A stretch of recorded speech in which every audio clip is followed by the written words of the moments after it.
So my memo to Lincoln Riley and the football team with 24 hours before the game, just beat UCLA so you can focus on more important things. You are Locked On Trojans, your daily podcast on the USC Trojans, part of the Locked On Podcast Network, your team every day.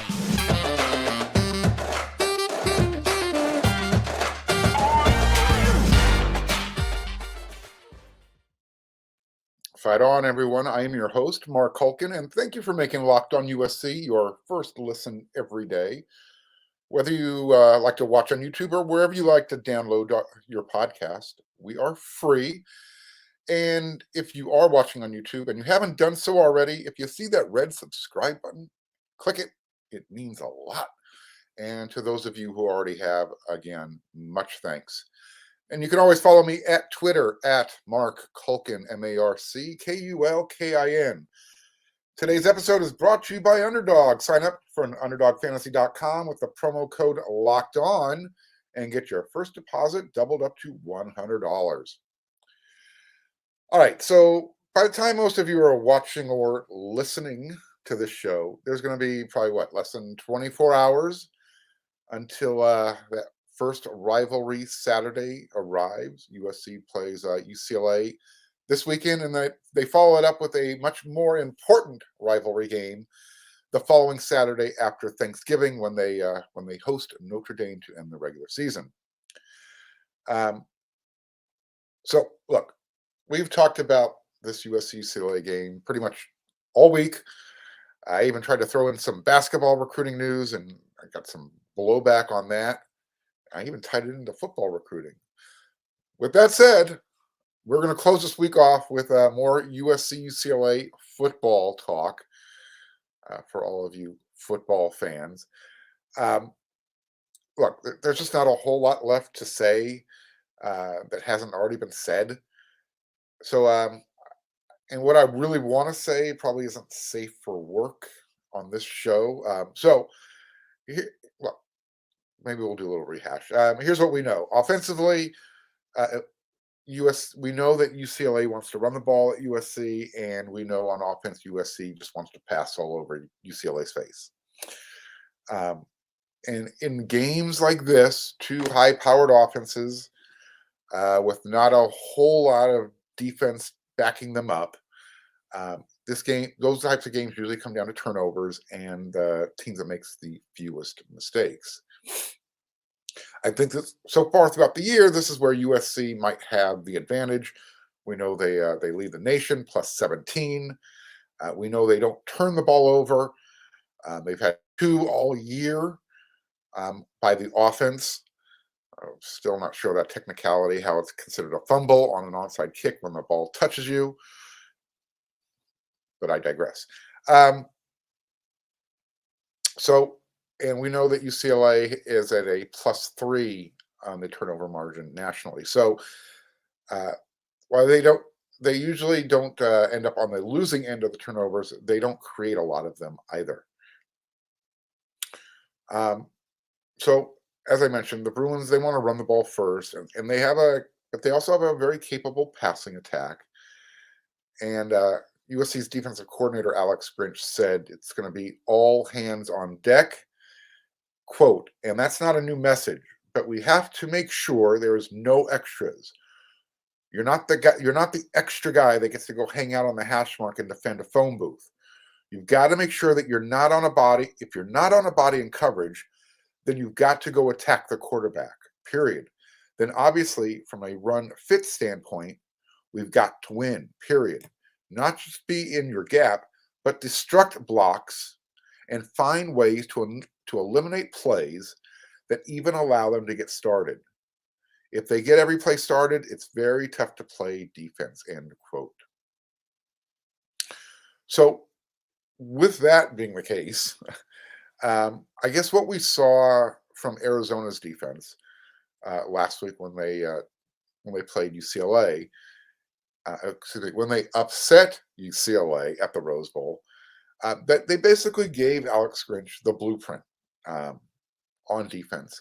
And it's not like Alex isn't unfamiliar with Chip Kelly, those two have a history going back to their days at New Hampshire. Yeah, they've got a history going. They've got a long history going back with each other. So, I'm going to assume you're going to see a bunch of blitzing and often up the middle run blitzes. You got to get them in the backfield. Like you said, you can't let Zach Charbonnet, you can't let DTR get started. You can't let their feet get in motion forward. And obviously, that's a lot easier said than done because in 152 rushing attempts this season, Charbonnet has lost just 8 yards on tackles behind the line of scrimmage. That's an amazing stat. I think I brought that up earlier in the week, but it bears repeating. That is a tremendous stat for a running back. And in their loss to Arizona, he actually put up 180 yards on the ground, and he probably would have put up, more had UCLA not been playing from behind and having to play catch up. So Grinch went on to say that you're talking about probably the best tailback that certainly I think we've faced this year. The ability to run through tackles, run hard. He has a patience to him that really frustrates you defensively because you might feel like you kind of have him bottled up and then he's just getting started. And then defending DTR, Dorian Thompson-Robinson, the Bruin quarterback, against the run, it's different. He likes to run when he has to. He actually prefers to stay in the pocket and throw the ball. And so, Grinch, he had a comment on that as well. He said, the frustrating part of elite quarterbacks is that they can move. It's not about having a good call. He adds that DTR will make USC defend extended plays in multiple levels of the field. So he said that it's going to be important for the USC defense to stay disciplined. And they actually did that against Colorado and turned in his opinion, one of their best performances of the season. But obviously, the difference between Colorado's offense and UCLA's offense is night and day. So we're using our old Spinal Tap reference. We're going to turn that knob all the way up past 10 to 11, going from Colorado to UCLA offensively. What Alex wanted to point out was if UCLA sends a guy in motion and you get mind explosion, then you're looking for a particular play. You're not trusting your rules. And also along those lines is you have to make sure you trust the guys next to you. There's no alternative. That's part of the message with these guys. You say, well, coach, is that going to be enough? Well, if 11 guys do it, it's the best shot we got, end quote. So the bottom line for Grinch, it sounds like what he was trying to say is if he tells his guys where to be there. Okay? And then those guys that are in their spot, they have to trust that the other 10 guys on the field are doing their jobs as well. Oh, and by the way, Eric Gentry is expected to be back for Saturday's game. So with that, the way UCLA can line up and move the ball on offense, it's kind of making you wonder why they're the underdog at home to USC, right? Maybe it's because USC is just proficient offensively, and I don't know. We'll talk about USC's offense in this next segment against the underdog Bruins, and we will bring this up. And we want to talk to you about. I mentioned that this episode is brought to you by Underdog Fantasy. They are the easiest place to spice up your college football season. I mean, it's super duper easy and it's a lot of fun. So let me give you some examples here. So when I went over and started my account on underdog.com, basically it's a pick'em contest, over under. It's this simple. You pick between 2 and 5 guys. Here are my 5 players on the team for this game. Caleb Williams, over, higher or lower than 28.5 yards rushing. I picked higher. Jordan Addison, higher or lower, 73.5 yards receiving. I went higher. Taj Washington, 67.5 yards receiving. I went higher. DTR, 46.5 yards rushing. I'm going lower. USC is going to focus on that. Zach Charbonnet, 28.5 yards receiving. I'm going to go higher. Zach can catch the ball out of the backfield. I anticipate him making some noise in this game. So, as I said, very easy. Those are my picks. You should head on over there and make your picks. It's easy to play, and it's available in over 30 states. As I mentioned, just pick between 2 and 5 players across any team, not just USC, and then you can decide if they will finish higher or lower. It's one of the easiest fantasy to play games out there, and you can win cold hard cash in a single game. Sign up with the promo code Locked On. That's one word, and Underdog will double your first deposit up to $100. Deposit $100, get $100 free. Go to UnderdogFantasy.com or find the Underdog Fantasy app in the App Store or the Google Play Store. That's Underdog Fantasy, promo code Locked On, one word. Get in on the college football pick'em action today. All right, so the Trojans they're on a 3-game winning streak, and obviously, since their loss to Utah, that very controversial 1-point loss on the road, and they've won these 3 games without some of their best players on offense. They've had quite a few players missing offensively and defensively, but we're just going to focus on the offense. Most notably, Jordan Addison and Mario Williams at wide receiver. And as you've been paying attention, the offensive line has been playing shuffleboard. Bobby Haskins, Mason Murphy, Cortland Ford.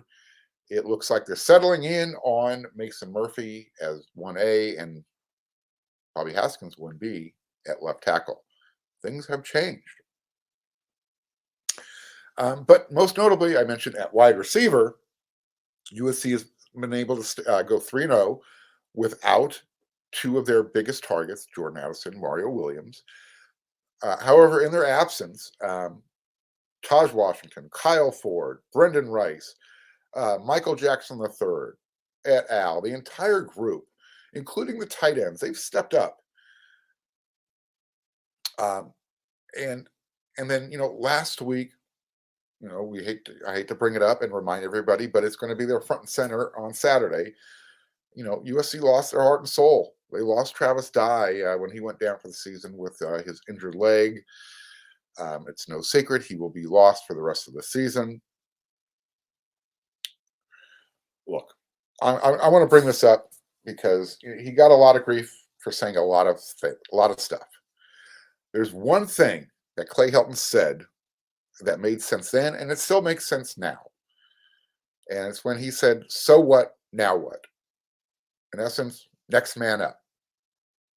Something happens. Okay, what are you going to do about it? And look, Clay didn't invent that, but that you can use that in everyday life. Period. And the fact that that Coach Helton used it, people are always looking to knock him. That's not one of the things you want to knock him for. Any coach who says that, they are correct. So now that Addison and Mario is they're scheduled to play this Saturday, according to Riley. We saw Jordan last week. Lincoln talked to the media via Zoom on Thursday. He said both are scheduled to play this Saturday. Again, with Lincoln, everything is always day to day. Jordan played last week. He'll play this week, and he's probably much closer to game shape condition than he was last week, and that's a good thing. But losing Travis Dye means next man up, and that's going to be Austin Jones, who, by the way, was that other guy that USC got through the transfer portal. And I think he showed last week that he is, and throughout the season, that he's just as capable as Travis Dye. And Austin is going to he's going to play as hard as he possibly can. He doesn't want to let down his, Travis Dye, because he doesn't want to hear Travis tell him he sucks. Nobody wants to hear that. Rayleigh Brown. So he's obviously, he's been in the running back rotation with Travis Dye and with Austin Jones, but he should see his role increase. And this would probably be a great game to have that breakout performance that everybody has just been anticipating. I remember way back when in 1996, way back when. Some of you might not even been around yet, but I'm here to be your history teacher. There was a USC freshman named R.J. Soward. He went crazy. I believe you young kids say he went ham. He went ham all over the Bruins. 268 yards receiving that day. And 3 of those receptions went for touchdowns. And they were long touchdowns, 60 yards, 78 yards. I can't remember the number for the other one, but RJ burst onto the scene against UCLA. And I would love for Rayleigh to match those types of numbers. I'm not anticipating it. But, however, with all that said, I don't think asking for a rushing touchdown, a receiving touchdown, and possibly a special teams touchdown in the same game is asking too much, right? That's why Rayleigh came to USC, because he's an athlete and he can score anytime he touches the ball. Love to see that happen on Saturday. This is another reason why USC is favored in the game and why UCLA is the underdog. USC is 10th in the nation, putting up 317 yards per game through the air. They have 32 touchdowns and only 2 interceptions. That'll get it done. UCLA, against the pass defensively as a team, they rank 102nd in the country, and they give up 254 yards per game through the air. And it's basically almost at 10.5 yards per completion. USC's receivers, they could have a field day against that type of pass defense. I can tell you right now, UCLA's seen some good receivers this season at Washington, against Oregon, Utah, sort of. They haven't seen anybody with a group of receivers like USC. And USC needs to go prove that out on the field. Here's another stat to keep an eye on. Both teams' defenses, they get stops 40% of the time on third downs. So, like I said, that's an area to watch. Whichever defense can do better on third down, that could be one of the turning points in this game, along with the turnovers. Last year in the game, USC struggled. They struggled, period, but they struggled on converting those third downs. And fortunately, Graham Harrell is long gone with his play calling. So I don't think USC will struggle converting on third downs offensively this year, especially against the UCLA defense. And if UCLA can't create turnovers, I really anticipate Caleb Williams having a big day with his receiving unit. And that, if that happens, that should open up the run game. So, look, Chip Kelly, I think, is going to try and, use that soft zone that we've seen other teams try and use against USC. And obviously, he's going to try and outsmart Lincoln Riley and Caleb. So it will be interesting to see who wins that challenge. Both are offensive-minded, very cerebral. Chip Kelly, Alex Grinch know each other going back to their days at New Hampshire. Obviously, Chip Kelly at Oregon, Alex Grinch at Washington State. Again, they've been around the block. They've seen each other. Should be interesting to see who wins that battle. It'll be a battle between the men, battle of testosterone. Speaking of testosterone, have you heard about eugenics? Well, we're all getting older. Our bodies are changing. We're getting a little bit of that dad bod. You need to discover eugenics because you want to have that energy and that body you once had, well, you don't have the time to work out like you used to anymore. So it's not your fault. As men, our body naturally loses free testosterone. It's called the man hormone. It happens to every man and can make it more difficult to stay in shape and be energetic, be active.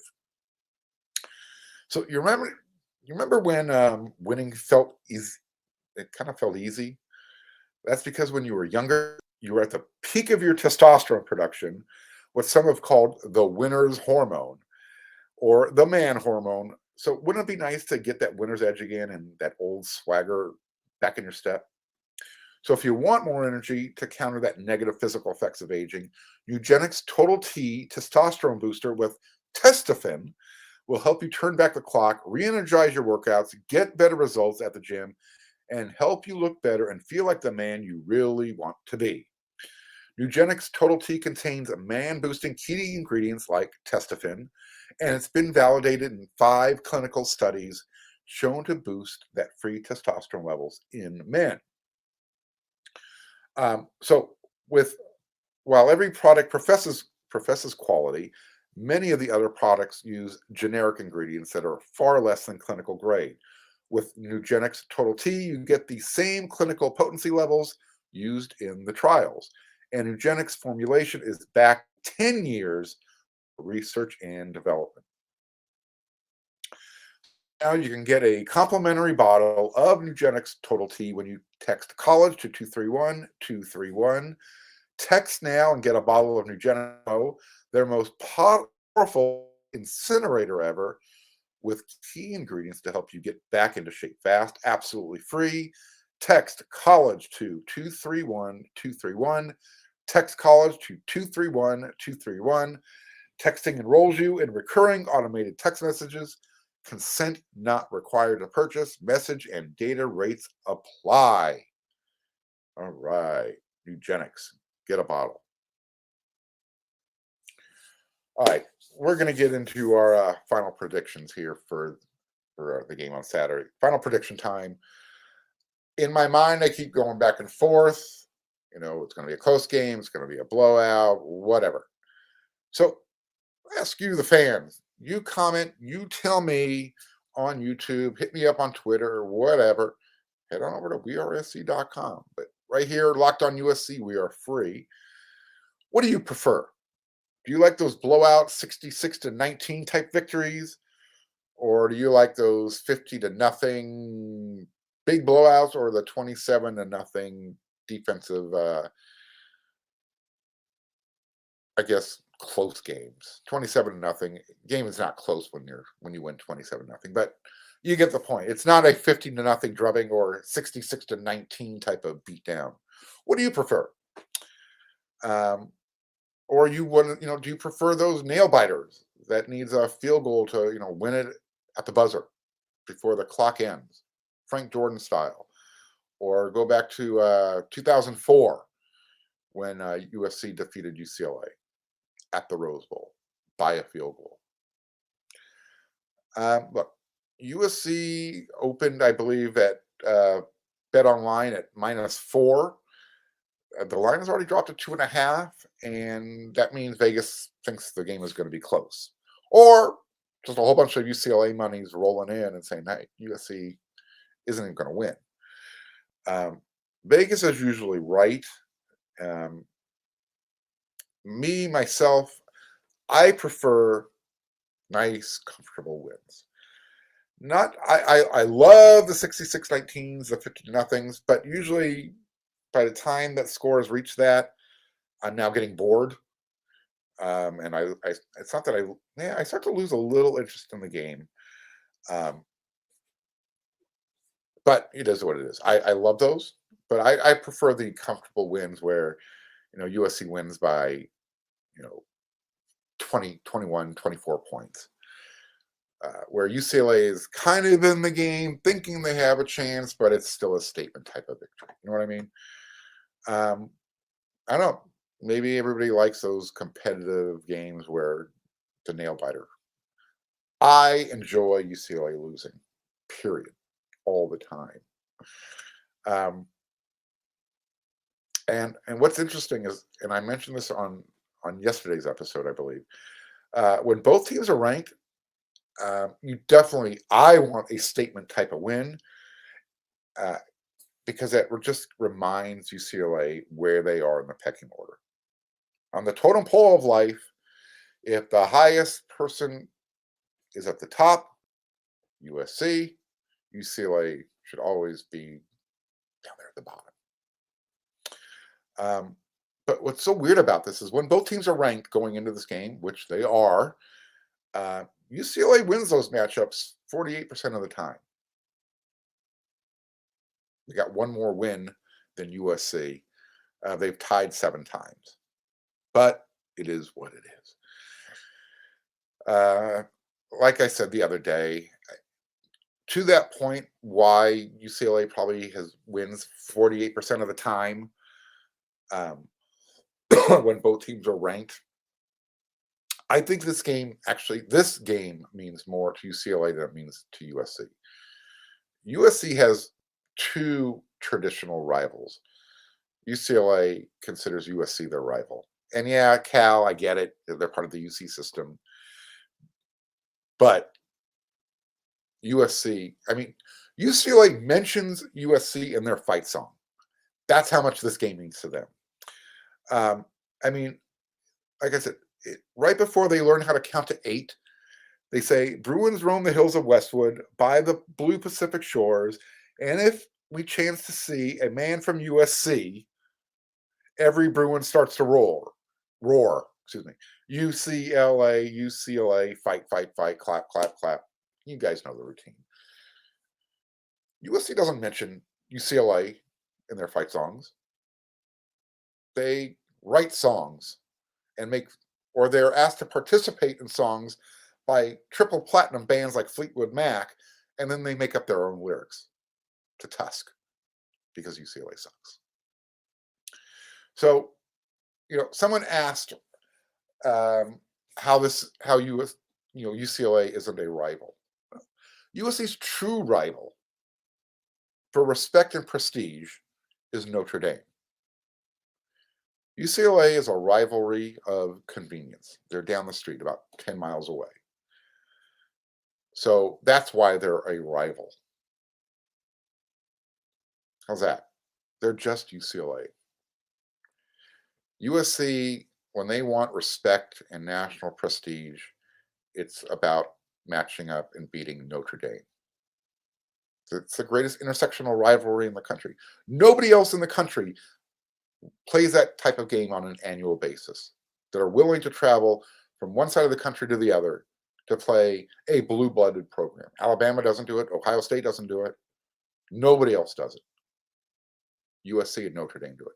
That's why that game is so special, and why it's a national rivalry, and that's why it's USC's number 1 rival.